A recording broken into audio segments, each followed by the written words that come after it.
French Prime Minister Michel Barnier could be ousted in a no-confidence vote on Wednesday, just 3 months after being appointed to run the government by President Emmanuel Macron. Opposition parties tabled the motion after the former Brexit negotiator controversially used special powers to force through his budget without a vote. Barnier pleaded his case on French television on Tuesday night and said it was possible he could survive Wednesday's vote, but opposition parties on the left and right are expected to unite to remove him, fueling the political instability which has gripped France since summer elections produced a divided parliament, and increasing the pressure on Macron. France has been beset by political uncertainty since snap elections in June and July called unexpectedly by Macron led to no single group having a majority in parliament. While a left-wing alliance won most seats, Macron appointed the conservative Barnier in a bid to reinstate stability, but his government has been consistently undermined because it does not have a majority.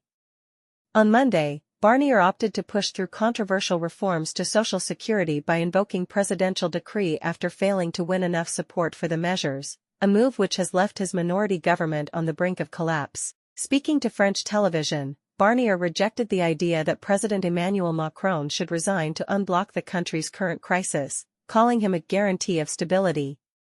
Barnier also said he remained open to budget talks with opposition parties despite being widely predicted to lose the vote, and sought to distance himself from France's ongoing state of political instability, saying he was not at fault. In the interview with the TF1 and France 2 television channels, Barnier said, "It's not a question of political survival for me. I've been in this office for 3 months. I arrived there on September 5, telling myself that I could leave the next morning," he added. "This is the first time since 1958 that there is no majority at all. No majority possible between 3 major groups. I know that this is a fragile and ephemeral situation." The budget bill sought to deliver €60 billion, £49 billion, in tax rises and spending cuts.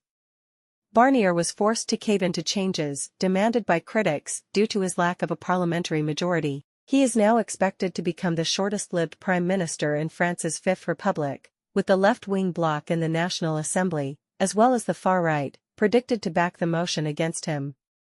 If he does not survive the vote, he will remain in place as caretaker prime minister until Macron announces a new government. While Macron, who is on a state visit to Saudi Arabia, has reportedly begun considering his pick for the next prime minister, the process could take weeks, as it did in summer.